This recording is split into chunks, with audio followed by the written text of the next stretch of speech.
ఈ కోడ్లో ఉన్న 103 కోడ్తో ఉన్న ఈ కోర్సు కాన్సెప్ట్స్ అండ్ థియరీస్లో ఆఖరి సెషన్స్, ఆఖరి లెసన్.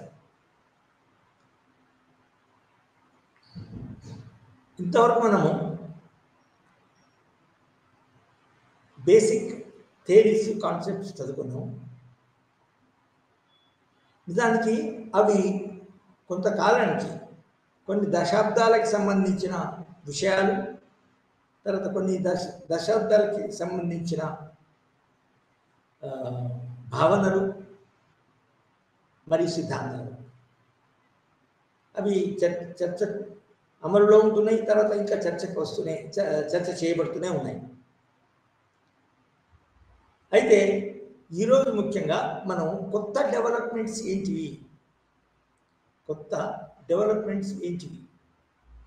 అంటే ఈ కాన్సెప్ట్స్లో మరియు థియరీస్లో ఈ మధ్యన వచ్చిన కొత్త డెవలప్మెంట్స్ ఏంటివి, కొత్త భావనలు ఏంటివి, కొత్త సిద్ధాంతాలు ఏంటివి అనేది మనం ముఖ్యంగా ఒకటి ప్రత్యేకమైన డెవలప్మెంట్ కాన్సెప్ట్, తర్వాత దాని థియరైజేషన్ గురించి చర్చిస్తున్నాం.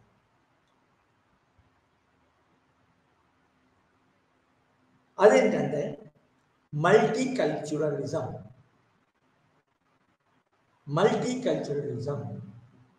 అంటే సాంస్కృతిక అనేకత అంటే కల్చరు, మల్టీకల్చరల్ అనేదాన్ని మనం గుర్తించి, ఉన్నదని వాస్తవాలు గుర్తించి, దానికి కావలసిన రెస్పెక్టు, రికగ్నిషన్ కూడా చేకూర్చాలా, దాన్ని గుర్తించాలా, దాన్ని చట్టాల్లోనికి తీసుకొని రావాలా, దానికి సంబంధించిన చట్టం కూడా చేయాలా. ఒక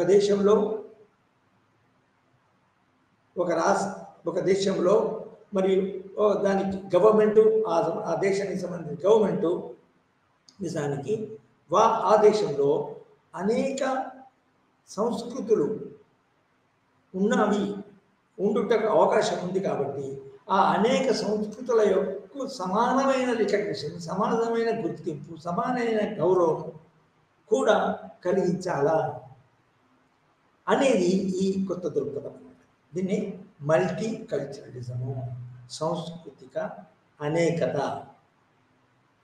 అయితే ఇంకా ఈ సాంస్కృతిక అనేకత అనే దాన్ని ఇంకో రూపంలో కూడా పెట్టవచ్చు. ఫర్ ఎగ్జాంపుల్, సాంస్కృతిక వైవిధ్యత అంటే డైవర్సిటీ కల్చర్. మళ్ళీ దాన్ని ఒక మన ముఖ్యమైన వాదంగా అన్ని వాదాలతో సమానంగా గుర్తింపు తీసుకురావడానికి అవకాశం ఉన్నదన్నమాట. అది సాంస్కృతిక వైవిధ్యత. మరియు ఇంకా మంచిగా దాన్ని ఒక టైటిల్ ఇవ్వాలంటే సాంస్కృతిక బాహుళ్యత, మల్టీకల్చరలిజం ఇంగ్లీష్లో. సో ఇది మనము కొంచెం చర్చిస్తుంటే వాళ్ళ డిమాండ్స్, దీని యొక్క ప్రాముఖ్యత ఏంది, ఆ ప్రాముఖ్యత కనుక ఇస్తే, మన ప్రాముఖ్యత గురించి ఒక అగ్రిమెంట్ కనుక ఉంటే ఆ ప్రాముఖ్యతను ఏ విధంగా అమలులోకి తీసుకుని రావాలా, గుర్తింపులోకి తీసుకురావాలా అనే విషయాలు మనకు చర్చించడం జరుగుతుంది. సో ముఖ్యంగా ఈ సాంస్కృతిక బాహుళ్యత మరియు సాంస్కృతిక వైవిధ్యత అనేది ఎందుకు డెవలప్ అయింది? దీనికి ముఖ్యమైన కొన్ని దేశాలు ఉన్నాయి. ఆ దేశాల్లో ఈ సాంస్కృతిక వైవిధ్యత, డైవర్సిటీ, కల్చరల్ డైవర్సిటీ మరియు కల్చరల్ సంస్కృతి అనేకత అనేది డెవలప్ అయింది. ఆ దేశాల్లో ఆ సంస్కృతి అనేకత ఎందుకు డెవలప్ అయింది అనే మనం ప్రశ్న వేసుకుంటే, ఈ సంస్కృత మల్టీకల్చరలిజం నిజానికి ఇంకా మనం ఎక్కువ అర్థం కావడానికి, ఎక్కువ స్పష్టంగా చేకూర్చుకోవడానికి అవకాశం ఉంటుంది. సే ఫర్ ఎగ్జాంపుల్ మనకి ఈ సాంస్కృతిక బాహుళ్యత ఎక్కువ ఉన్న countries Australia, America, Canada, India, ఇప్పుడు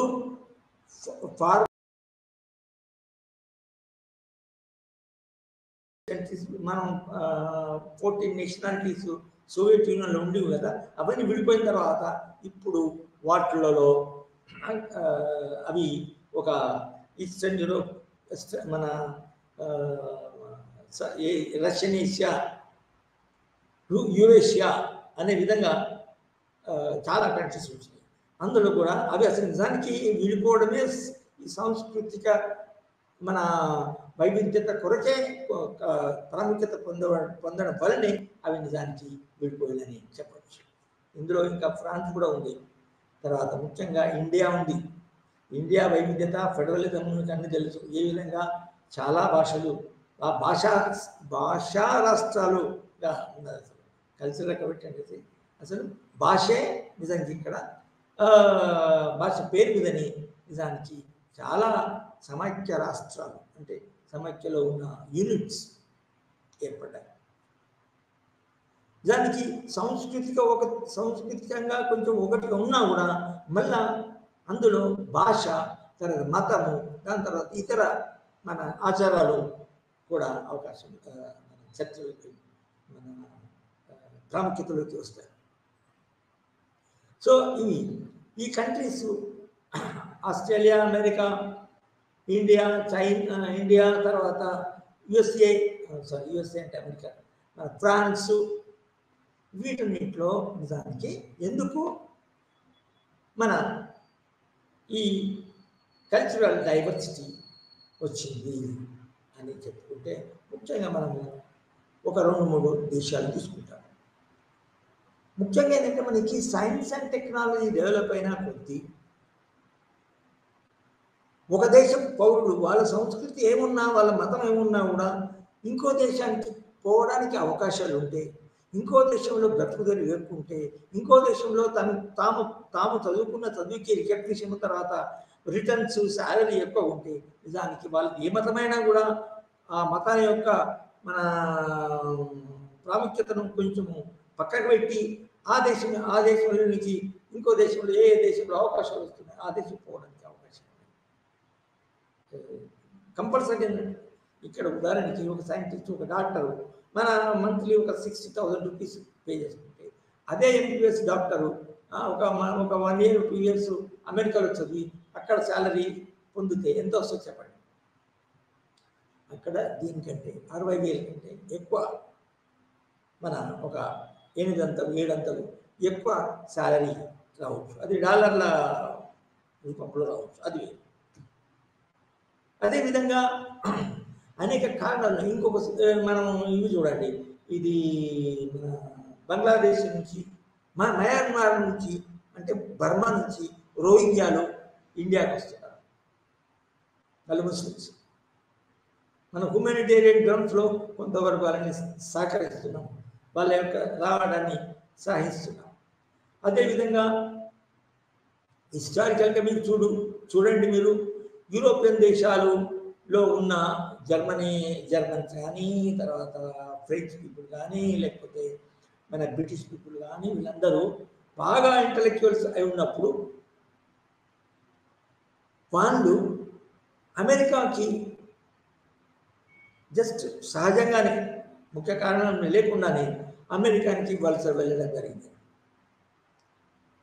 ఆ వలస వెళ్ళడం అనేది నిజానికి వెస్ట్రన్ యూరోప్లో, అంటే వెస్ట్రన్ యూరోప్ అంటే ముఖ్యంగా ఏమొస్తాయంటే Britain, Italy, France, Germany, east Germany, west Germany, ఇంకా 2-3 వెస్ట్రన్ కంట్రీస్. వీటి నుంచి అక్కడ నేను చెప్పినట్టు దగ్గర అమెరికా ఉంది కాబట్టి అది అమెరికా ఇది ఆల్సో ఇంగ్లీష్ స్పీకింగ్. తర్వాత అమెరికా కూడా బ్రిటిష్ యొక్క కాలనీ చాలా రోజులు ఉంది కాబట్టి సామాన్యంగా బ్రిటిష్ ఉన్నది. సో అమెరికాకి పోవడం జరిగింది. సో ఇప్పుడు అమెరికా ఇండిపెండెంట్ అయిన తర్వాత అక్కడి నుంచి మళ్ళీ పూర్వకాలంలో అక్కడ సెటిల్ అయిన వాళ్ళు మళ్ళీ సామాన్యంగా మళ్ళీ వెస్ట్రన్ కంట్రీస్ మన స్వదేశాలకి అక్కడ బాగున్నప్పుడు, అక్కడ వాళ్ళకి గుర్తింపు ఉన్నప్పుడు. సో ఈ విధంగా ఈ కారణాల వల్ల నిజానికి ఒక కంట్రీ నుంచి ఒక సంస్కృతికి సంబంధించిన వాళ్ళు ఇంకొక సంస్కృతి కళ దేశానికి వెళ్ళిపోవడం జరిగింది. ఈ మధ్యన అంటే ఫర్ ఎగ్జాంపుల్ 1990 నుంచి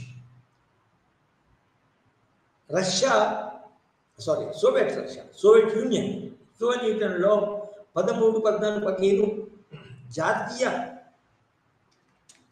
సమూహాలు అవి రాష్ట్రాలుగా ఉన్నాయి. సోవియట్ యూనియన్ ఫెడరేషన్ ఎప్పుడైతే మన రష్యన్ రివల్యూషన్ 1917లో సక్సెస్ అయిన తర్వాత కొత్తగా కొన్ని రాష్ట్రాలుగా సోవియట్ యూనియన్ ఏర్పడింది. ఆ తర్వాత సోవియట్ యూనియన్లో సోషలిస్ట్ పార్టీ, కమ్యూనిస్ట్ పార్టీ ఏర్పడింది. ఆ కమ్యూనిస్ట్ పార్టీ కింద మన కొన్ని రాష్ట్రాలు, 12 రాష్ట్రాలు, వాటి మతము తర్వాత వాళ్ళ జాతీయత కల్చరల్ వేరే ఉన్నాయి నిజానికి, కానీ అవి సోవియట్ యూనియన్ కిందకి వచ్చినాయి. సో సోవియట్ యూనియన్ కిందకి వచ్చినప్పుడు నిజానికి వాళ్ళ యొక్క జాతీయతకి ప్రత్యేక గుర్తింపు ఇవ్వాలి సోవియట్ యూనియన్ కమ్యూనిస్ట్ పార్టీ. ముఖ్యంగా పార్టీ యొక్క మన నియంతృత్వం కాదని మన డామినేషన్ అంటే ఓకే, కమ్యూనిస్ట్ పార్టీ డామినేషన్ కేంద్రంలో ఉంటుంది, అంటే సోవియట్ యూనియన్లో ఉంటుంది, మాస్కోలో ఉంటుంది. తర్వాత అందరు రాష్ట్రాల్లో వాటి యొక్క యూనిట్స్ ఉంటాయి.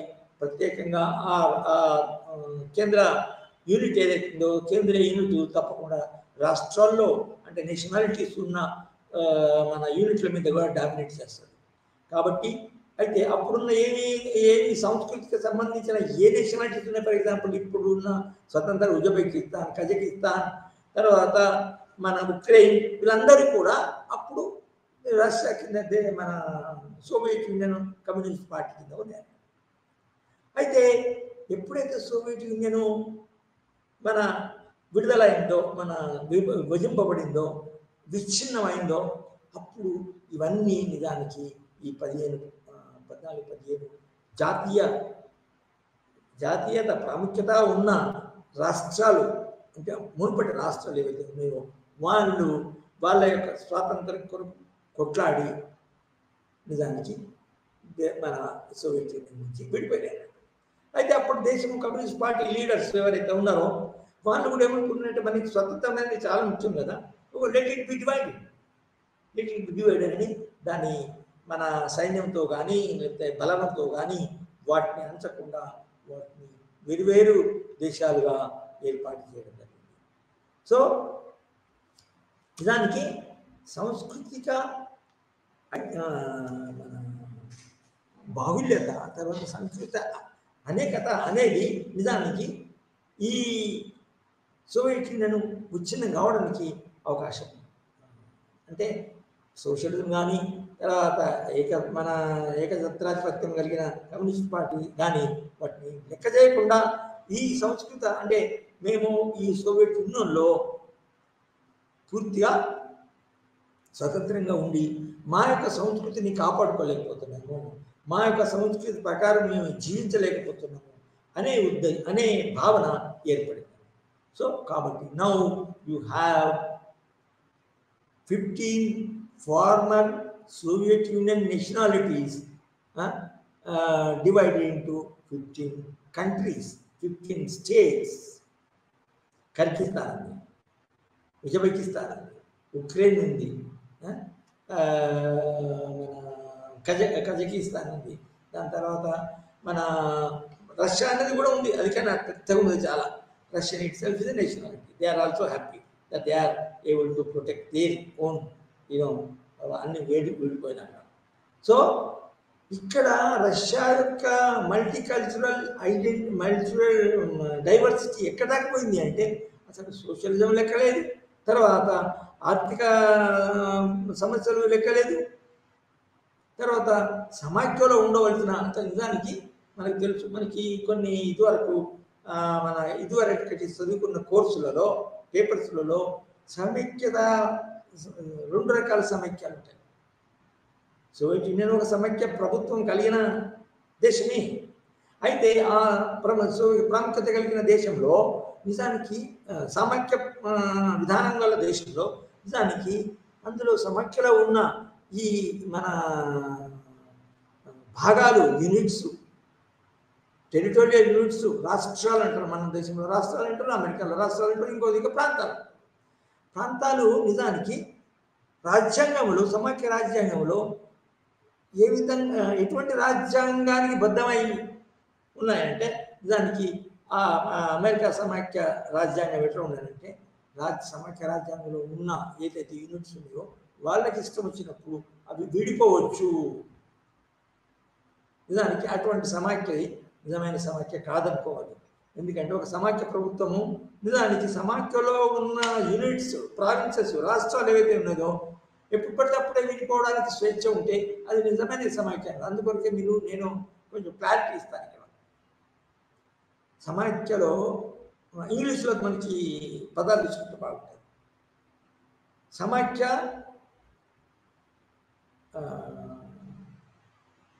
ఒకటి ఏంటంటే సమైక్య రాజ్యం ఏర్పడినప్పుడు, ఆ ఫెడరేషన్ ఏర్పడినప్పుడు రాజ్యాంగంలో ఏ విధంగా రాయబడాలంటే, ఏ విధంగా రాస్తే మన సమైక్య విచ్ఛిన్నం కాకుండా ఉంటే అందులో ఒక పదం ఉండాలి. నువ్వు వేరైన డిమాండ్స్తోని పావర్టీ కానీ, ఎకనామిక్ డెవలప్మెంట్ కానీ, లింగ్విస్టిక్ ఏదన్నా డిమాండ్తో నువ్వు కొట్టాడు. కానీ విడిపోతామనే దాని కొరకు, విడిపోవడం కొరకు కొట్టాడు. ఇది దృఢమైన సమైక్య. అయితే అటువంటిది ఈ యుఎస్ఎస్ఆర్ అటువంటి సమైక్య. కానీ మరి అవి విడిపోకుండా ఉండే ఏర్పడ్డ సమైక్యలు ముఖ్యమైన మన ఉదాహరణ ఏంటంటే యుఎస్ఏ, తర్వాత ఇండియా. మనకి ఎన్నోసార్లు మన దేశంలో మన మన లింగ్విస్టిక్ బేసిస్, భాషా అంశాల మీద, భాషా ఇష్యూస్ మీద పోరాటాలు జరిగినాయి, స్ట్రైక్ జరిగినాయి, అవి డిమాండ్స్ వచ్చింది. అసలు మనకి మన తమిళనాడు మన దేశం నుంచి విడిపోతుందా అనే స్టేజ్ కూడా వచ్చిందని. కానీ అది విడిపోకలేకపోయింది. ఒకవేళ విడిపోతే నిజానికి రాజ్యాంగం ప్రకారం యూనియన్ గవర్నమెంట్ దాన్ని ఆ విడిపోవడానికి ఆగబట్టడానికి కూడా అవకాశం ఉంది. అదేవిధంగా ఇంకా చాలా చాలా రకాలు వచ్చినాయి. ఫర్ ఎగ్జాంపుల్ మన నార్త్ ఈస్టర్న్ కంట్రీస్ చాలాసార్లు అవి మన దేశాన్ని విడిపోవడానికి ప్రయత్నం చేసింది. కానీ అది కూడా కాలేదు. ఎందుకంటే మన సమాఖ్య ఎటువంటిదంటే ఆ సమాఖ్యలో చేరిన ప్రావిన్సెస్, ప్రాంతాలు కానీ, టెరిటరీస్ కానీ, తర్వాత యూనిట్స్ కానీ, రాష్ట్రాలు కానీ అవి బయటికి పోవడానికి వీల్లేదన్నట్టు. అది స్థిరమైన సమాఖ్య. అందుకోసం అదేవిధంగా యుఎస్ఏలో మీరు చూసారా, 1776లో ఇండిపెండెన్స్ అయిన అమెరికా తర్వాత రాజ్యాంగం ఏర్పడిన తర్వాత నిజానికి అది రాజ్యాంగం ఏర్పడిన 51 రాష్ట్రాలు ఏర్పడిన తర్వాత ఒకసారి కూడా ఒక ప్రాంతం యుఎస్ఏ నుంచి మన విడిపోవడానికి ప్రయత్నం చేయలేదు. ఎందుకు ప్రయత్నం చేయలేదు అంటే ప్రయత్నం చేయడానికి వీల్లేదు. రాజ్యాంగంలో ఒకసారి రాసపడిన తర్వాత అది బయటకు పోవడానికి వీల్లేదు. సో మీకు ఇన్ని చాలా చాలా డిఫరెన్సెస్ ఉన్నాయి, నో డౌట్, ఇన్ యుఎస్ఏ. కానీ ఆ డిఫరెన్సెస్ చిన్న చిన్న డిఫరెన్సెస్ కోసం మన అది రాజ్యాంగ విడిపోవడం స్టేజ్కి రాని డిఫరెన్సెస్ కొట్లాడడానికి అవకాశాలు ఉన్నాయి. ఫర్ ఎగ్జాంపుల్ అమెరికాలో సింగిల్ సిటిజన్షిప్, డబుల్ సిటిజన్షిప్. మన దేశంలో సింగిల్ సిటిజన్షిప్, కానీ ఆ citizenship basis double citizenship basis మీద అమెరికాలో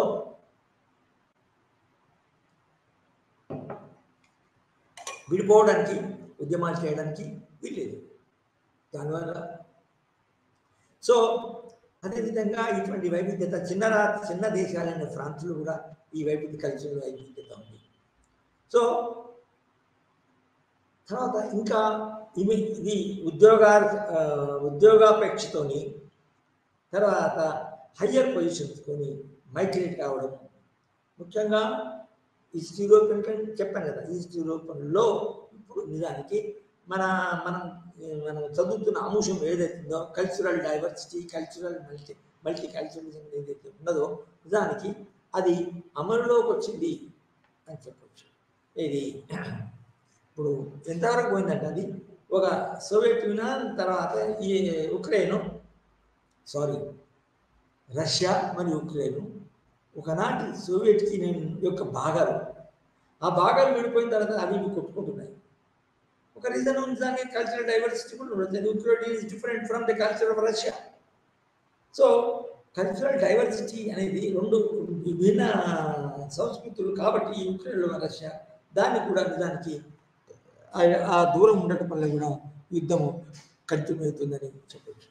అదేవిధంగా మన ఓకే అది ఇంకా వివరాలు పోతే అది బాగుండదు. ఎందుకంటే మనం కల్చరల్ డైవర్సిటీ అనే కాన్సెప్ట్ని తర్వాత కల్చరల్ డైవర్సిటీ అని మన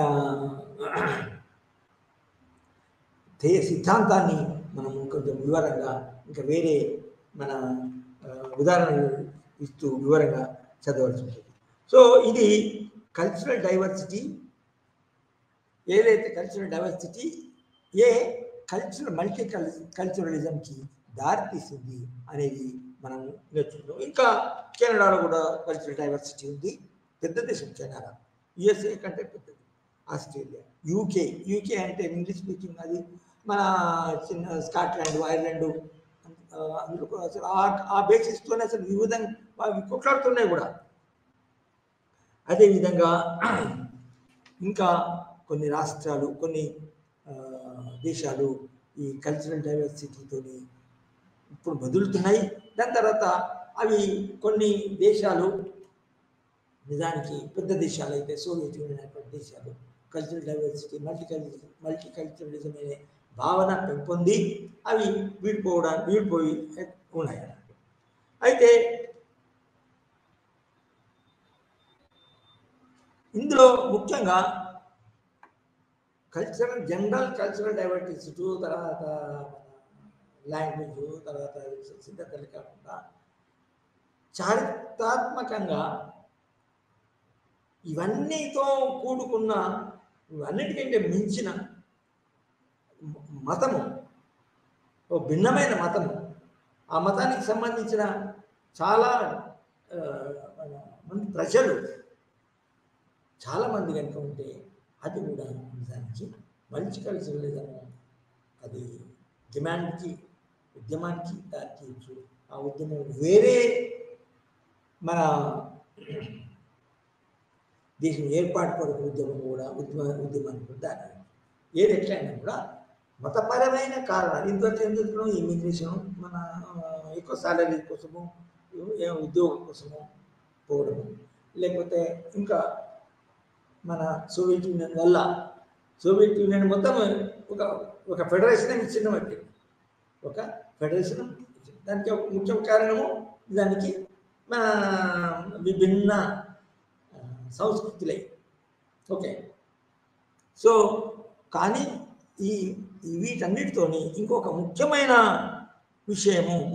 అంశం ఏంటంటే మతపరమైన అంశము చాలా మన ఘాటైన, చాలా తీవ్రమైన అంశము, సీరియస్ విషయం. ఎందుకంటే ఒక మతస్థుడు ఇంకొక మతస్థుడు పట్టులాగా హిందువులు క్రిస్టియానిటీని నచ్చరు, తర్వాత హిందువులు మన భారత ముస్లిమ్స్ నచ్చరు. ఇటువంటి సీరియస్ ఉండడం వల్ల కూడా దానికి ముస్లిమ్స్ ఎక్కడ పోయినా కూడా వాళ్ళకి వాళ్ళ యొక్క ఇస్లాంని పట్టుకొని ఉండడము, ప్రచారం చేయడము, సాధ్యాన్నంత బట్టి ప్రచారం చేయడము, వాళ్ళ మతాలని మత తత్వాన్ని కాపాడుకోవడము. వాళ్ళు అమెరికాలో కానీ మన కెనడాలో కానీ ఇంకెక్కడైనా కూడా వాళ్ళు ఎక్కువ మన దాన్ని సీరియస్గా తీసుకొని వాళ్ళ ఐడెంటిటీని కాపాడుకోవడానికి ప్రయత్నం చేస్తారు. వాళ్ళు దేశం యొక్క కండిషన్స్ వేరే మన అడ్మినిస్ట్రేటివ్ మరియు లీగల్ ట్రెడిషన్స్ వేరే దేశాల యొక్క ప్రభుత్వాలు అమలు చేస్తున్నా కూడా వాళ్ళ మతాన్ని మాత్రము కాపాడుకోవడం. అది నిజంగా తెలుసు. అన్ని మతాలకు ప్రాముఖ్యతనిచ్చి వాళ్ళ అంతరంగిక విషయాల్లో మన జోక్యం చేసుకోకుండా ఉండే దేశము మరియు ఆ దేశానికి సంబంధించిన ప్రభుత్వము అమెరికా, యుఎస్ఏ అనే అంశం. యుఎస్ఏ ముస్లిం, మన హిందువులకు ముస్లిమే కాదు, అన్ని సంస్కృతిని అవలంబించే ప్రజలని వాళ్ళ దేశంలోకి అనుమతించడం జరుగుతుంది. ఒకటి ఏంటంటే వాళ్ళ దేశానికి వచ్చి ముఖ్యంగా ఎందుకు వచ్చారో ఆ పనులే చేయాలి. తర్వాత ఆ దేశము ఎప్పటికీ ఏర్పాటు చేస్తున్న చట్టాలు, పాలసీలు వాటిని మనం ఫాలో అవుతుండాలి. వాటిని అధిగమించి తీసుకురించకుండా ఉండదు. ఒక ఉదాహరణకు ఒక స్టూడెంట్ 2 సంవత్సరాలు చదవడానికి పోయి అతని యొక్క డిగ్రీ పూర్తి చేసిన తర్వాత ఇంకొక వర్క్ పర్మిషన్ కూడా ఉంటుంది. 1 సంవత్సరం కానీ 2 సంవత్సరాలు కానీ వర్క్ పర్మిషన్ ఉంటుంది. ఆ వర్క్ పర్మిషన్ ఆయన వెళ్ళిపోవాలి. సో అట్లా అవన్నీ కండిషన్స్ పెడుతూ, సో చాలా మంది చాలా సంస్కృతి, తమ యొక్క ప్రత్యేకమైన సంస్కృతి కలిగి ఉన్నా కూడా ఆ దేశం పోయి నిజంగా పనిచేసి మళ్ళీ రావడం జరిగింది. దానికి తదనుగుణంగా అమెరికా ప్రభుత్వం కూడా దాన్ని సహించింది అని. అది అంటే నేను చెప్పొచ్చేది ఏంటంటే, మతము ఒక మల్టీ కల్చరలిజంకి, రిలీజియస్ డైవర్సిటీ ఏదైతే ఉందో అది మల్టీ కల్చరలిజం అనే కాన్సెప్ట్కి, కల్చరలిజం అనే సిద్ధాంతానికి ఏర్పడడానికి, అది గట్టిపడడానికి దారితీసింది అని చెప్పచ్చు. తర్వాత ఇంకొక ముఖ్యమైన విషయం ఏంటంటే, ప్రతి ప్రాంతంలో ప్రతి దేశంలో ఎస్టాబ్లిష్డ్ కంట్రీస్ కూడా ఇంతవరకు శ్రద్ధ చూపబడకుండా ఉన్న గ్రూప్స్, మానవ సమూహాలు కొన్ని నిజానికి కొత్తగా వాళ్ళ యొక్క కల్చర్ను, వాళ్ళ యొక్క ఆచారాలను, వాళ్ళ యొక్క మతాన్ని కాపాడడానికి ఎక్కువ ప్రయత్నం చేస్తూ ఉన్నాయి. తర్వాత వివిధ దేశాల యొక్క నాయకులు కానీ, ఆ నాయకులు మన నాయకులకు సలహాలు ఇచ్చే విద్వాంసులు కానీ కొత్తగా ఎదుగుదల చేశారంటే, ప్రతి దేశంలో ఉన్న ఈ సామూహిక గ్రూప్స్ ఏవైతే ఉన్నాయో వాటి యొక్క కల్చర్ను కాపాడడం అనేది చాలా ముఖ్యమైన విషయము. తర్వాత వాటికి ప్రాముఖ్యత ఇవ్వడం అనేది చాలా ముఖ్యమైన విషయం అని చెప్పినప్పుడు, ప్రతి దేశంలో ఉన్న ట్రైబ్స్ అంటే తెలుసు కదా, ట్రైబ్స్ మన దండాలు, లేకపోతే మన ఇవి ఒక ప్రత్యేకమైన భాషను, కానీ వాళ్ళ భాషకు అసలు లిపి ఉండదు. తర్వాత వాళ్ళు సామాన్యంగా మన జనసామాన్యం ఉండే మైదానాలకు దూరంగా ఉండడం, ఇది ఫారెస్ట్లో ఉండడం వాళ్ళ. దానివల్ల ఏమవుతుందంటే, ఇదివరకు ప్రాచీన కాదు, ఆదివాసీ యొక్క కల్చర్ అట్లా ఉంటుంది. కానీ ఆ ఆదివాసులు ఈ మధ్యన ఏం చేస్తుందంటే, వాళ్ళ కల్చర్ సరి అయినది అని, ఆ కల్చర్ని మా కల్చర్ గుర్తింపు ఉందా, ఆ కల్చర్ని కాపాడుకోవడానికి నిజానికి మాకు మన స్వయం పరిపాలన హక్కు కూడా ఉండాలా అని క్లెయిమ్ చేయడం మొదలైంది. ఆ క్లెయిమ్ను గుర్తించాలా, తర్వాత దానికి అనుగుణంగా వాళ్ళకి స్వతంత్ర పరిపాలన ఉండాలా అనేది రికగ్నైజ్ చేయడం అనేది కూడా దానికి చాలామంది ఒప్పుకోవడం, చాలా దేశాల్లో ప్రభుత్వాలు ఒప్పుకోవడం జరిగింది. ఈ విధంగా చూస్తే మీకు తెలుసు కదా, మరి 6వ రాజ్యాంగంలో ఉన్న 6వ షెడ్యూల్ కొన్ని మన దేశంలో ఉన్న ఆదివాసీ ప్రాంతాలకు దానికి వాటిని స్వయం పరిపాలన హక్కులు ఇవ్వడం జరిగింది. స్వయం పరిపాలన అంటే వట్టి పరిపాలన వేరు, స్వయం పరిపాలన వేరు. లోకల్ గవర్నమెంట్ వేరు, లోకల్ సెల్ఫ్ గవర్నమెంట్ వేరు. లోకల్ గవర్నమెంట్ అంటేనో వట్టి అడ్మినిస్ట్రేషను, డీసెంట్రలైజేషన్ చేయడము. ఉదాహరణకి రాష్ట్రాల్లో ఉన్న మన ప్రభుత్వము రాష్ట్ర స్థాయిలో ఉంటే దానికి అడ్మినిస్ట్రేషన్ డీసెంట్రలైజ్ చేస్తారు. ఉదాహరణకి జిల్లా కలెక్టరు, దాని తర్వాత సబ్ కలెక్టరు, ఇంకే కలెక్టరు, ఇది మన జిల్లా కింద ఉన్నదాన్ని జస్ట్ అడ్మినిస్ట్రేషన్ డీసెంట్రలైజేషన్ అవుతుంది. ఇది లోకల్ గవర్నమెంట్ అంటే. కానీ లోకల్ సెల్ఫ్ గవర్నమెంట్ అంటే ఏంటంటే, వానికి లోకల్ ఏరియాస్కి డిస్ట్రిక్ట్ లెవెల్లో, మండల్ లెవెల్లో, తర్వాత పంచాయతీ లెవెల్లో వాళ్ళు నిజానికి చట్టపరమైన చట్టాలు కూడా చేసుకోవడానికి అంటే చట్టం అంటే మన రాష్ట్ర ప్రభుత్వాన్ని ఎదిరించేది, రాష్ట్ర ప్రభుత్వాన్ని వ్యతిరేకాలు అట్లా కాదు. కానీ వాళ్ళ ప్రాంతానికి సంబంధించిన విషయాల మీద వాళ్ళు శాసనాలు చేయడానికి అవకాశం. అదేవిధంగా మన అడ్మినిస్ట్రేటివ్ విషయాలలో కూడా స్టేట్ గవర్నమెంట్ నుంచి సాధ్యమైనటువంటి ఇది మన స్వతంత్రంగా అటానమీ స్వతంత్రం కలిగి ఉండడం ఉంటుంది. సో ఈ విధంగా ఈ చాలా దేశాల్లో ఈ మధ్యన మన డెవలప్మెంట్ ఆఫ్ ట్రైబ్ డెవలప్మెంట్ వాళ్ళు కూడా మన పెరుగుతున్న సైన్స్ టెక్నాలజీకి ఎక్స్పోజ్ అయి ఉంటారు కదా. ఎక్స్పోజ్ అయినప్పుడు వాళ్ళు కూడా వేరే జీవన విధానాన్ని వాళ్ళ యొక్క ట్రైబల్ కల్చర్ని మాత్రం ప్రిజర్వ్ చేసుకోవాలి. సో ఈ ఎక్కువ ఎక్స్పోజ్ కావడం వల్ల కొంచెము వాళ్ళకి మన చైతన్యం కూడా వస్తుంది. చైతన్యం రావన్నప్పుడు వాళ్ళ కల్చర్ను ప్రిజర్వ్ చేసుకోవడానికి, వాళ్ళ యొక్క పాలసీలను కాపాడుకోవడానికి మాకు రాజకీయ స్వాతంత్రం కావాలా, అడ్మినిస్ట్రేటివ్ కావాలని కోరడం జరుగుతుంది. సో ఆ విధంగా మనం చాలా దేశాల్లో ఉన్న ట్రైబల్ కమ్యూనిటీస్ ఇంకా ఉన్నాయి కాబట్టి దానివల్ల కూడా ఈ మల్టీకల్చరలిజంకి అంటే సాంస్కృతిక అనేకత, సంస్కృత వైవిధ్యత, సాంస్కృతిక మన ఇంకా బాహుల్యత అనే యొక్క సిద్ధాంతానికి ప్రాముఖ్యత కలిగిందని చెప్పచ్చు. ఇంకా అది మనము రిలీజియస్ అనేది చదువుకున్నాము. అది ఇప్పుడు చెప్పదలుచుకున్నది ఏంటంటే అమెరికాలో కూడా కొన్ని కన్జర్వేటివ్ కల్చరల్ గ్రూప్స్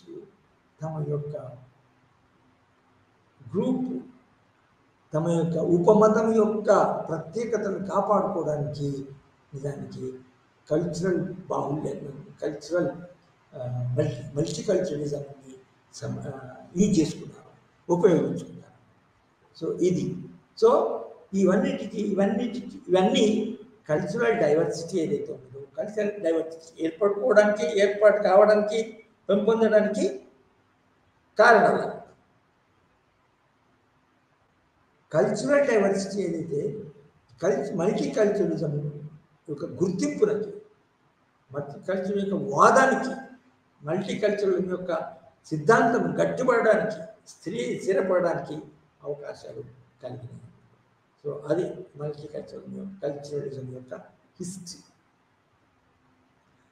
దీన్ని ముఖ్యంగా ఎవరు బాగా సపోర్ట్ చేశారు, మద్దతు ఇచ్చారంటే Edward said, EDWARD, Edward said. అంటే అది ఇంగ్లీష్ ఉన్న సెడ్ అంటే ఈ ఇంగ్లీష్ సెడ్ చెప్పడం కాదు, SAD అనేది ఒక పదమే. ఎడ్వర్డ్స్ అనేవాళ్ళు, తర్వాత ఇంకా కొందరు ఉన్నారు, వాళ్ళు ఈ థియరీని, ఈ యొక్క సిద్ధాంతం మల్టీకల్చరలిజం అనేది ఒక దేశంలో ఉండాలి, ఆ కల్చరలిజం సంబంధించిన గుర్తింపు ఇచ్చి వాళ్ళ యొక్క మెప్పు పొందడానికి, వాళ్ళ సంక్షేమం కొరకు వాళ్ళు హై లెవెల్లో ఉన్న ప్రభుత్వాలు, సమాఖ్య ప్రభుత్వాలు కానీ, ప్రాంతీయ ప్రభుత్వం, ఆ సమాఖ్యలో ఉన్న ప్రాంతీయ ప్రభుత్వాలు కానీ ఈ కల్చరల్ డైవర్సిటీని గుర్తించాలా అనే దాని విషయాన్ని గురించి మన చాలామంది విద్వాంసులు, రచయితలు తమ రచనలు చేయడం జరిగింది అన్నట్టు. సో ఇందులో మల్టీకల్చరలిజం రకరకాలుగా ఉంటుంది. అయితే ఈ మల్టీకల్చరలిజం సంబంధించిన వాళ్ళ యొక్క డిమాండ్స్ లేకపోతే ముఖ్య అంశాలు సేలియంట్ ఫీచర్స్ ఏంటి? ఆ సేలియంట్ ఫీచర్స్ని ఏ దేశంలో అయితే ఈ విభిన్న సాంస్కృతిక సమూహాలు ఉన్నాయో ఆ దేశంలోని ప్రభుత్వము ఎటువంటి విధానాలను అవలంబించాలా, ఎటువంటి మల్టీకల్చరలిజానికి సంబంధించినటువంటి ఎటువంటి కొత్త చట్టాలు చేయాలా, ఎటువంటి కొత్త పాలసీలు రూపొందించాలా అనేది చాలా ముఖ్యమైన అంశం. మల్టీకల్చరలిజం చదివినప్పుడు దానికి మద్దతు ఇచ్చినప్పుడు దాన్ని ఒక మన మంచి సిద్ధాంతం ఒక మంచి సిద్ధాంతంగా ఏర్పాటైనప్పుడు అది అది ఒక దేశ ప్రభుత్వము ఒప్పుకున్నప్పుడు, అంగీకరించినప్పుడు ఎటువంటి విధానాలు తమ యొక్క దేశంలో ప్రవేశపెట్టాలా, ఎటువంటి విధానాలు రూపొందించాలా అనేది చాలా ముఖ్యమైన విషయం. అయితే ముఖ్యంగా మల్టీకల్చరలిజంను అగ్రీ చేసి వివిధ తమ దేశంలో ఉన్న వివిధ సాంస్కృతిక సమూహాలను ఏ విధంగా మెప్పించి వాటి యొక్క సంక్షేమాన్ని చూసుకొని ప్రవర్తించాలో మనము ఇప్పుడు 1, 2, 3 భాగాలుగా మనం చదువుతాం. ముఖ్యమైనది ఏంటంటే మల్టీకల్చరలిజం అనే సిద్ధాంతాన్ని అనుసరించి అవలంబించిన ప్రభుత్వాలు తమ దేశంలో ఒకే విధమైన స్టాండర్డ్ ఉండకూడదు, ఒకే స్టాండర్డ్ ఉండకూడదు. హిందువులకి, ముస్లింలకి, సిక్కులకి, బౌద్ధులకి, బుద్ధ మతస్థులకి, జైన మతస్థులకి అందరికీ ఒకే స్టాండర్డు, కల్చరల్ స్టాండర్డు ఉండకూడదు. లాంగ్వేజ్ ఎలాగో ఉంటుంది, డిఫరెంట్ ఉంటుంది. ఆ స్టాండర్డ్ని అన్ని సాంస్కృతిక సమూహాల మీద రుద్దవద్దు, ఇంపోజ్ చేయొద్దు అనే పాలసీని ఆ దేశము దానికి అనుసరించాలా, దాని ప్రకారం పరిపాలన చేయాలి. For example, in India Muslims అనేది ఒక మన పెద్ద మతం. ముస్లిమ్స్ అనేవాళ్ళు కొంచెం పెద్ద మతం. సో పెద్ద మతం తొలుస్తున్నప్పుడు ఆ ముస్లిమ్స్ మన పాకిస్తాన్, ఇండియా విడిపోయిన తర్వాత, ఇండియా పాకిస్తాన్గా మన ఇండియాగా విడిపోయిన తర్వాత మన ముస్లింలో మనం మైనారిటీలు ఈ దేశంలో ఉన్నా కూడా వాళ్ళకి ఇండియాకి నచ్చి ఇది చేసి హిందువులతో పెద్ద భేదాలు లేకుండా ఇక్కడ ఉన్నా కూడా కానీ వాళ్ళు బయట నుంచి అంతర్జాతీయ స్థాయిలో వాళ్ళకి ఒక మన ప్రౌడ్గా ఫీల్ అయ్యే ఒక మతం ఉంది. ఆ మతము చాలా దేశాల్లో ఉంది. ఆ మతానికి సంబంధించిన పౌరులు చాలా ఉన్నారు. తర్వాత వాళ్ళకి చాలా పెద్ద మత గ్రంథాలు ఉన్నాయి. ఖురాన్ ఉంది, తర్వాత ఖురాన్కి సంబంధించిన ఇతర గ్రంథాలు కూడా ఉన్నాయి. కాబట్టి వాళ్ళు నిజానికి ఈ దేశంలో వాళ్ళ యొక్క మన భాషని, వాళ్ళ యొక్క సంస్కృతిని, వాళ్ళ యొక్క పర్సనల్ లాను ప్రొటెక్ట్ చేయాలని కొట్లాడుతున్నారు. అదే దాన్ని అనుసరించి, దాన్ని గుర్తించి రాజ్యాంగంలో కూడా ఒక రకమైన మన దేశాన్ని ఒక లౌకిక దేశంగా, మతాన్ని ఒక మతాన్ని ఒకే మతం మీద ఆధారపడి చట్టాలు, విధానాలు, పద్ధతులు ప్రభుత్వంకి తీసుకోకుండా, అమలు చేయకుండా వాళ్ళు లౌకిక రాజ్యాంగాన్ని రాశారు. మన దేశము ఒక మన సెక్యులర్ స్టేట్, ఒక లౌకిక దేశం. ఇది పాకిస్తాన్ కానీ, మిడిల్ ఈస్టర్న్ కంట్రీస్లో ఉన్న వివిధ కంట్రీస్ కానీ ఒకే మతంపై, ఒకే మతం మీద ఆధారపడి లేవు అని చెప్పాలి. సో చాలా ఇంపార్టెంట్ ఏంటంటే ఒకే స్టాండర్డు అందరికీ అమలు చేయకూడదు. అయితే మరి ఆదేశ సూత్రాలలో మళ్ళీ మనము అంటే ఇది వస్తుంది వేరే, ఒక్కొక్క దేశానికి ఒక్కొక్క ప్రాబ్లం వస్తుంది. మరి యూనిఫామ్ సివిల్ కోడ్ కావాలని, దాన్ని ఇంప్లిమెంట్ చేయాలని, రూపొందించాలని ఆదేశ సూత్రాలు ఉంది కదా, నిజంగా ఉంది. కానీ అదొక ఫండమెంటల్ ప్రిన్సిపల్గా మన ప్రాథమిక సూత్రాల్లో చేర్చడం జరగాల. అది ఒక ఫండమెంటల్ సూత్రాల్లో చేయడం జరగల. ఎందుకు జరగలేదు అంటే నిజానికి మనకు మన ఈ లౌకిక వాదంతో ఆధారపడి మన రాజ్యాంగాన్ని రాసుకున్నాము. అప్పుడే మనం అన్ని మతస్థులకి, అన్ని మతాలకి ప్రాముఖ్యత ఇవ్వడం, డైవర్స్ రిలీజియన్స్, డిఫరెంట్ రిలీజియన్స్కి మనకి ప్రాముఖ్యత ఇస్తూ గుర్తిస్తూ వాటి తదనుగుణంగా చట్టాలు చేయాలని మనం అనుకున్నాం కాబట్టి.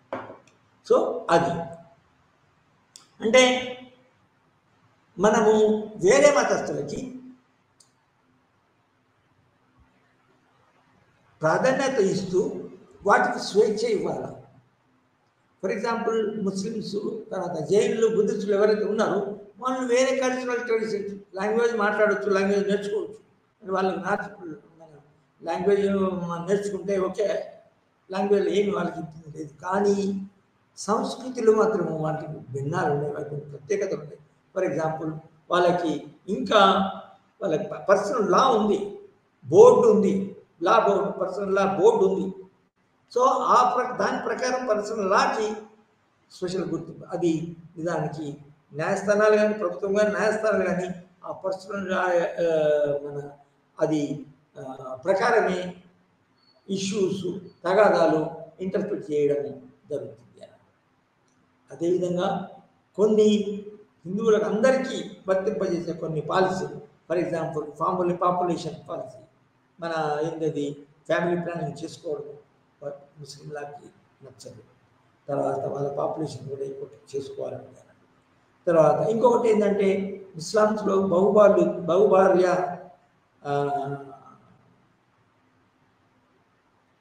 విధానం, దాన్ని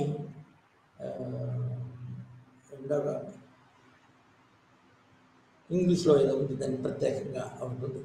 సో ముస్లిమ్స్ యొక్క ప్రత్యేక ఆచారాన్ని అవలంబించుకోవడానికి అది ఈ అన్నిటికీ ఈ మన మల్టీ కల్చరలిజం యొక్క సిద్ధాంతం, అది ఇండియా కానీ, తర్వాత అమెరికా కానీ, దాని తర్వాత వేరే కానీ. సో మల్టీ కల్చరలిజం అనే సిద్ధాంతాన్ని అనుసరించినప్పుడు ఒకే స్టాండర్డు అన్ని సాంస్కృతిక సముదాయాల మీద వృద్ధకూడదు అనేది అన్నట్టు. తర్వాత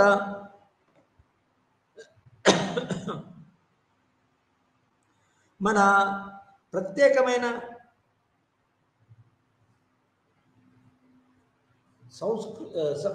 ప్రత్యేకమైన ఆచారాలు, తర్వాత మన విధానాలు ఏవైతే ఉన్నాయో ఈ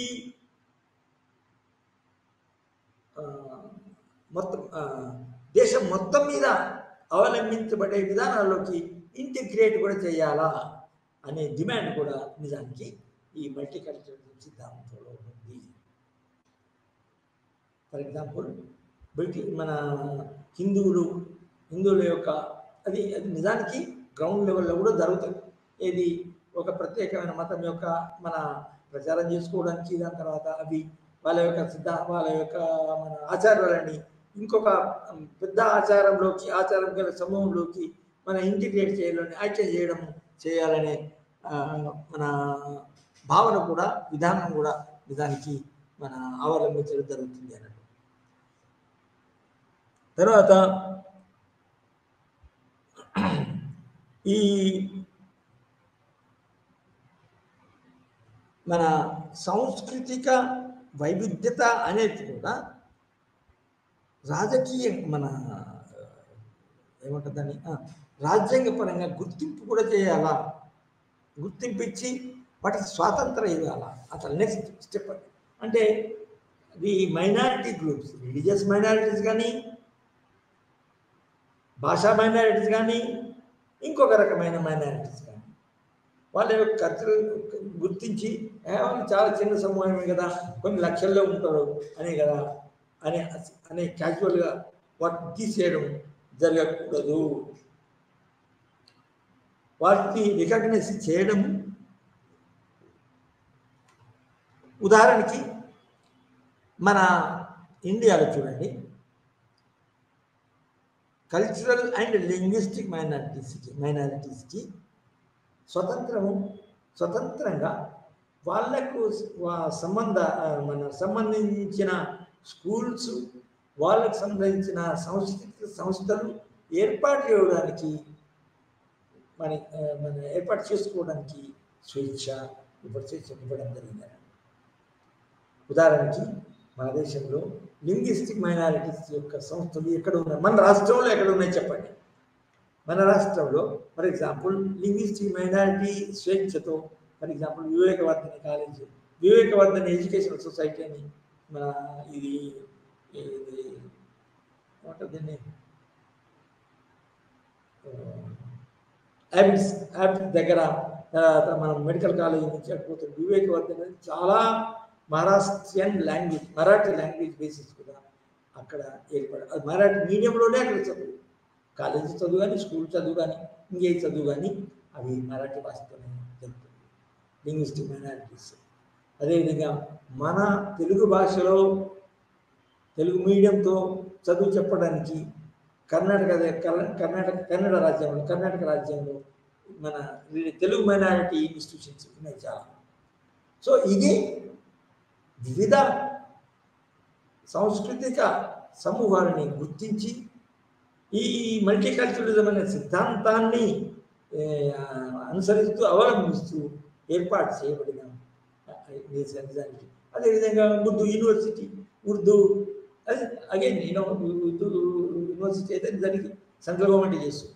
కానీ వాళ్ళు మన ముస్లిమ్స్ వాళ్ళకి ముఖ్య భాష ముస్లిమ్స్ దానికి వాళ్ళు స్కూల్స్ ఏర్పాటు చేసుకోవచ్చు, ఉర్దూ మీడియం కాలేజెస్ కూడా ఏర్పాటు చేసుకోవచ్చు.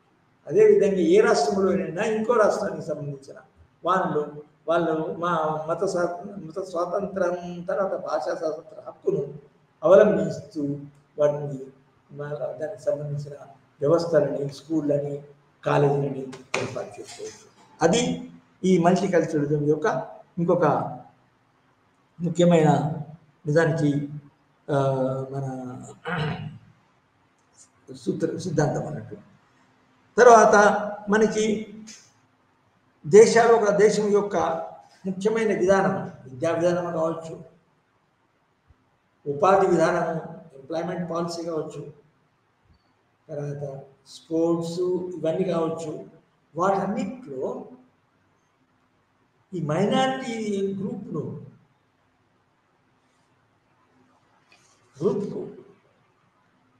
సంక్షేమము, కన్వీనియన్స్, వాళ్ళ యొక్క development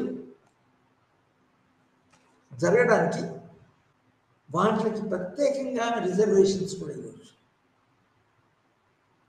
for example minority group కాబట్టి సామాన్యంగా వాళ్ళు కొన్ని విషయాలలో వాళ్ళు డెవలప్ కాలేరు. మొట్టమొదటి నుంచి మెజారిటీ గ్రూప్ అయిన హిందువులు చాలా మట్టి డెవలప్ కావడానికే అవకాశాలు ఉన్నాయి. సో అదేవిధంగా వాళ్ళ పాపులేషన్ కూడా తక్కువ ఉంది కాబట్టి వాళ్ళ యొక్క ప్రతినిధులు కూడా నిజానికి అసెంబ్లీలు కానీ, పార్లమెంట్ కానీ ఎన్నిక పడడానికి అవకాశం లేకపోవచ్చు. సో అటువంటి వాటిల్లో, అటువంటి విషయాల్లో పర్టికులర్ విద్యా ఉపాధి రంగాల్లో వాళ్ళకి రిజర్వేషన్స్ కూడా ఇవ్వాలి, ఇస్తే బాగుంటుంది అనేది కూడా మన ఈ మల్టీకల్చరలిజం యొక్క రికమెండేషను, సూత్రము, పాలసీ అని చెప్పచ్చు. ఉదాహరణకి మన స్పోర్ట్స్లో ఉందనుకోండి, స్పోర్ట్స్లో క్రికెట్ మ్యాచ్ కానీ, ఇంకే మ్యాచ్ కానీ, బట్ టీం ఉన్నప్పుడు ఇప్పుడు వాళ్ళు చదివిస్తుందా అనేది కొన్ని రాష్ట్రాలు అట్లా చేస్తున్నా అనుకోండి, మాత్రంగా వాళ్ళకి అందులో ఆ టీంలో ముస్లిం తప్పకుండా ఉండాలా అనే విధానాన్ని తీసుకురావచ్చు. ఏ విధంగా మన రాజ్యాంగంలో ఇది ఎస్సీ ఎస్టీకి, ఎస్సీలకి ఎస్టీలకి రిజర్వేషన్స్ ఇస్తున్నామో అదేవిధంగా ముస్లిమ్స్ కూడా మన విద్యా సంస్థలలో, మన ఉపాధి రంగంలో, రిక్రూట్మెంట్లో ఇవ్వచ్చు అనేది ఈ మల్టీకల్చరల్ యొక్క మన రికమెండేషన్ ఒక అందులో ముఖ్య అంశం అన్నట్టు. అదేవిధంగా తక్కువ ఒక కల్చరల్ గ్రూప్ ఉంది, డిఫరెంట్ కల్చరల్ గ్రూప్ ఉంది, అది మైనారిటీలో ఉంది. అప్పుడు నిజానికి అందులో మా మైనారిటీ గ్రూప్లో పేద ప్రజలు కూడా వాళ్ళ యొక్క కల్చరల్ విధానాలను అవలంబించి వాటిని అమలు చేసుకోవచ్చు, వాటిని సెలబ్రేట్ చేసుకుంటూ సంతోషపడడానికి అవకాశం లేకపోవచ్చు. ముఖ్యంగా ఆర్థిక అవకాశాలు లేకపోవచ్చు, వెనుకపాటుతనం ఉండొచ్చు. మన హిందువులకి సామాన్యంగా మెజారిటీ వాళ్ళు ఉంటారు కాబట్టి గుళ్ళు కట్టుకోవడానికి సంస్థలు, దానికి సంబంధించిన సంస్థలు ఏర్పరచుకోవడానికి అవకాశం ఉంటుంది. కానీ ముస్లిం మైనారిటీ అంటే ఒక హైదరాబాద్ కాకుండా, ఎందుకంటే హైదరాబాద్లో చాలా మెజారిటీ ముస్లిం కమ్యూనిటీ ఉంది. తర్వాత వాళ్ళ మైనారిటీ వాళ్ళు డబ్బులు వసూలు చేసుకొని డొనేషన్ తీసుకొని వాళ్ళ సంస్థలు ఏర్పరచుకోవచ్చు, స్కూళ్ళను కూడా కాలేజీని కూడా ఏర్పరచుకోవచ్చు. కానీ వేరే రాష్ట్రాలలో ఉన్న మైనారిటీస్ ఎవరైతే ఉన్నారో వాళ్ళు డెవలప్ కాలేదు. సో అటువంటి మతం యొక్క ట్రెడిషన్స్ ఫాలో కాలేదు. మతం యొక్క ట్రెడిషన్స్ ఫాలో కావడం అంటే ఏంటి? ఫర్ ఎగ్జాంపుల్ ముస్లిమ్స్ ఉన్నారు మన కరీంనగర్లో, లేకపోతే నిజామాబాద్లో ఉన్న ముస్లిమ్స్ ఉన్నారు. సో నిజామాబాద్లో ఉన్న ముస్లిమ్స్ ముస్లిమ్స్కి ముఖ్యంగా యాత్రకు చేయాలి. మక్కాకు పోయి అక్కడికి పోయి వాళ్ళ యొక్క ఆకాంక్షను తీసుకొని వాళ్ళని మొక్కులు అప్పచెప్పుకొని ఆ యాత్ర చేస్తే వాళ్ళకి పుణ్యం కలుగుతుంది, వాళ్ళ యొక్క కోరిక తీరుతుందని. కానీ అక్కడ పోవడానికి వాళ్ళకి డబ్బులు లేకపోవచ్చు. కాబట్టి అప్పుడు మన ప్రభుత్వం ఏం చేయొచ్చు అంటే వాళ్ళకు కూడా మన కొన్ని ఆర్థిక ఫండింగ్ చేసి వాళ్ళు మక్కాకు పోవడానికి చేస్తారు. ఇవన్నీ చేస్తున్నారు ఇప్పుడు మన మన ఉమ్మడి ఆంధ్రప్రదేశ్ ప్రభుత్వం, ప్రస్తుత తెలంగాణ ప్రభుత్వము దానికి ముస్లింలందరికీ ఫండింగ్, యాత్రకి ఫండింగ్ కూడా చేయడం జరుగుతుంది. సో అదేవిధంగా రాజకీయ రంగంలో కూడా వాళ్ళకి ఇప్పుడు లేదనుకోండి, కానీ ఈ మల్టీకల్చరల్ యొక్క సిద్ధాంతం ఏం చెప్తుందంటే ఇప్పుడున్న మన ముస్లిమ్స్కి దానికి వాళ్ళకి రాజకీయ రంగంలో కూడా రిజర్వేషన్, అంటే ఎమ్మెల్యేలు కానీ ఎంపీలు కానీ రిజర్వేషన్ కూడా ఇవ్వచ్చు అనే ప్రతిపాదన నిజంగా ముందుకు వస్తుంది కూడా. అయితే ఇంకా అది మనం సూత్రంగా మనం చేసుకున్నాము. తర్వాత అమలులో ఉన్నది ఏంది అంటే బయటికి పోవడానికి హక్కు ఇవ్వకున్నా వాళ్ళకి ఒక ప్రత్యేకమైన సమూహానికి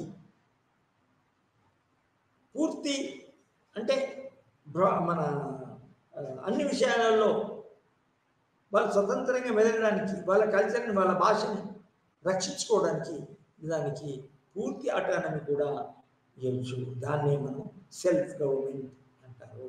అంటే బట్టి మన రాజకీయ పరిపాలన విధంగా కేంద్రీకరించడం కాకుండా వాళ్ళ యొక్క ప్రాంతాలను గుర్తించి, ఫర్ ఎగ్జాంపుల్ ఎస్టీ ప్రాంతాలు, ట్రైబల్ ఏరియాస్ గుర్తించి వాళ్ళకు గవర్నమెంట్ కూడా వాళ్ళ ఇష్ట ప్రకారం చేసేస్తూ మాకు గవర్నమెంట్ మాత్రమే, మరి రాష్ట్ర ప్రభుత్వం ఫ్రీడమ్ ఉంటుంది, కేంద్ర ప్రభుత్వం నుంచి కొంత అసెంబ్లీ ఉంటుంది, వాళ్ళ ఆ ప్రాంతానికి సంబంధించి చట్టాలు. అదేవిధంగా ఒక ట్రైబల్ ప్రాంతం ఉంటుంది, ఆ ట్రైబల్ ప్రాంతంకి సరిపోయిన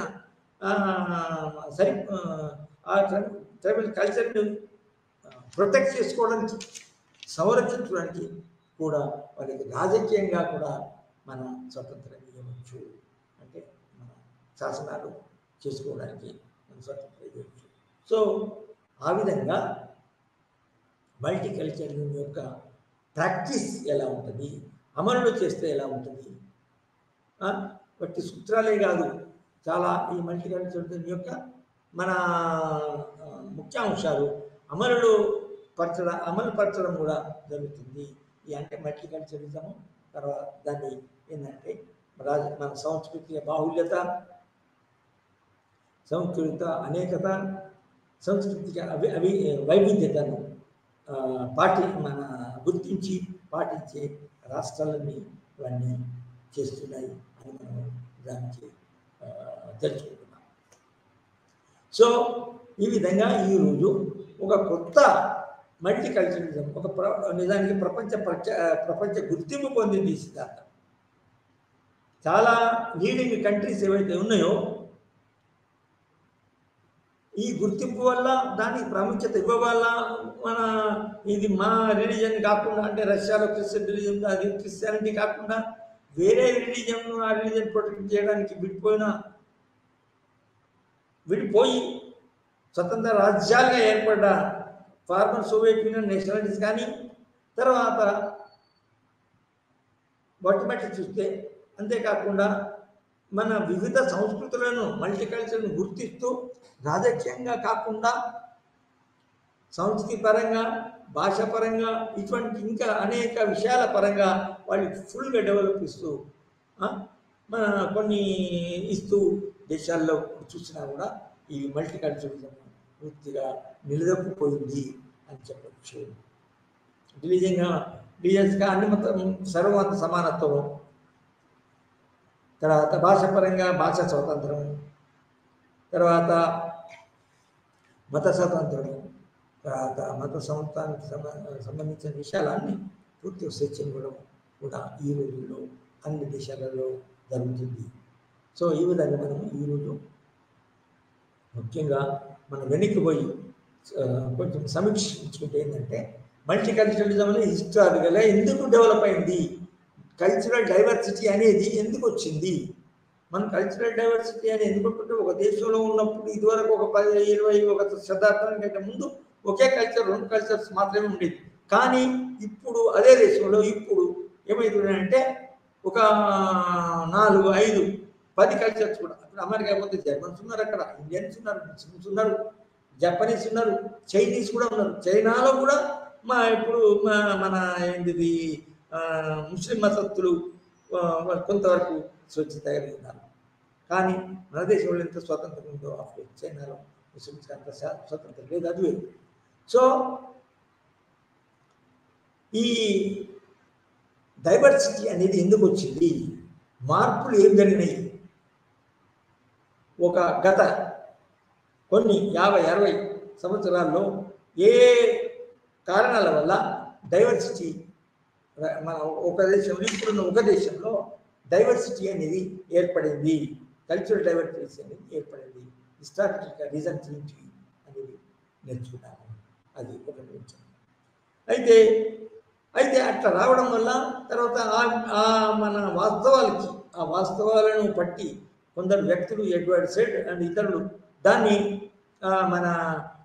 దాన్ని ఒక భావన రూపంలో భావనలుగా డెవలప్ చేసి ఆ భావనల యొక్క సమూహాన్ని ఒక థియరీగా, ఒక సిద్ధాంతంగా రూపొందించడం జరిగింది. ఆ సిద్ధాంతం ప్రాచుర్యం చెంది మరి మన డెమోక్రాటిక్ కంట్రీస్లో డెమోక్రసీ కూడా చాలా మన